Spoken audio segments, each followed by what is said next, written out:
If elected President of the United States, Donald Trump wants to build a wall along the country's southern border with Mexico.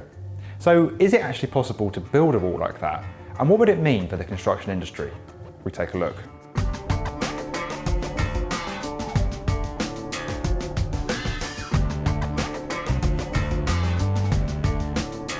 The US international border with Mexico stretches 1,989 miles from the Pacific across to the Gulf of Mexico. Fencing of the border began back in 1990, but was expedited after 9/11 with the passing of the 2006 Secure Fence Act. Since then, more than $7 billion have been spent on fencing along 653 miles of the boundary. That fencing varies between different parts of the border. In easy-to-access urban areas, a 5.4 metre high steel barrier is used, whilst lower key vehicle fencing has been installed in more remote portions that are considered to be low risk.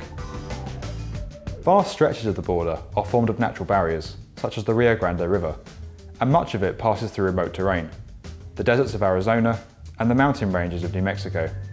In the dunes of Southern California, a floating fence had to be built to allow for the natural movements of the sand.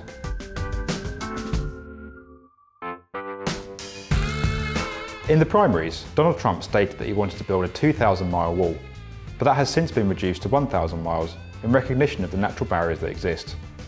While the proposed wall has got shorter, it grew in height over the course of a Twitter argument and is now somewhere between 10 and 12 metres tall. Trump believes the wall will cost $8 billion, but we'll come back to estimates a little bit later on. He plans to make Mexico pay for the wall by blocking the flow of payments from Mexican nationals working in the US back to Mexico. That equates to about $24 billion each year. That cut-off will, on Trump's logic, force Mexico into making a relatively small financial contribution to the wall in order to release the much larger payments from their nationals.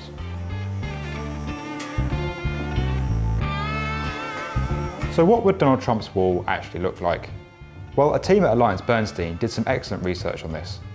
They assumed a wall length of 1,000 miles, a height of 12 metres, with an additional 2 metres of wall below ground to deter basic tunnelling, and a thickness of 250mm.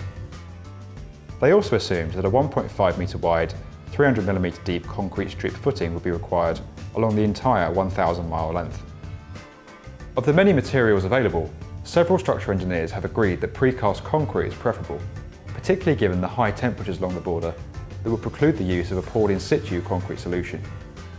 Based on these parameters, the wall would require 7.1 million cubic metres of concrete and 2.4 million tonnes of cement, assuming a standard content. But the wall would not look the same along its length. Bespoke engineering may be needed to deal with specific geographic features, and allowances must be made for flooding as the border crosses numerous floodplains. The construction complexities don't end there. The formation of a more substantial barrier than exists at present would require access roads to be built, which isn't simple in a mountain range or in a remote desert location. The border also passes through Indian territory, wildlife reserves, and private ranches whose owners would have to agree to sell their land to the federal government. Delays, surging costs, and disputes with private landowners were all encountered during the construction work of the relatively modest existing fencing. At this stage, putting a figure on a project like this is not easy.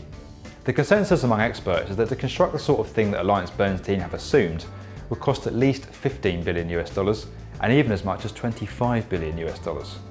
Whilst those figures may sound enormous, you need to keep in mind that the current US federal budget is just under $4 trillion. Back in 2009, the US Government Accountability Office said that the basic costs of building a mile of fencing averaged between $2.8 and $3.9 million in the easy-to-access metropolitan areas. This rose as high as $16 million per mile in desert or mountain regions. You then need to factor in the costs of design, land acquisitions, environmental impact statements, transporting materials, labour, site setups and accommodation. Once built, the costs of ongoing guarding and maintenance also need to be considered.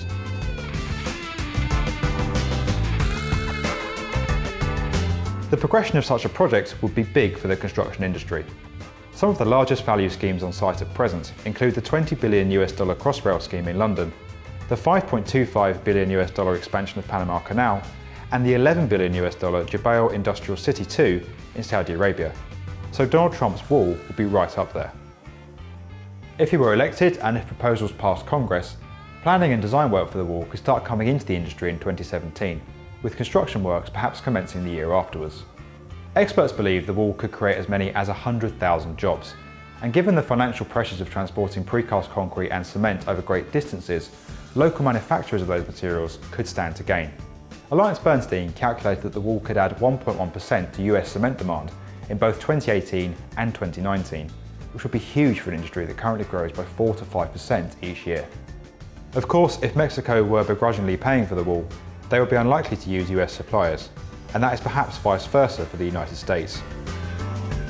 We will leave debate about the rights and wrongs of building a border wall to others, but we hope this has helped to put a bit more substance behind a key US election issue. Get more from the definitive video resource for construction by subscribing to the B1M.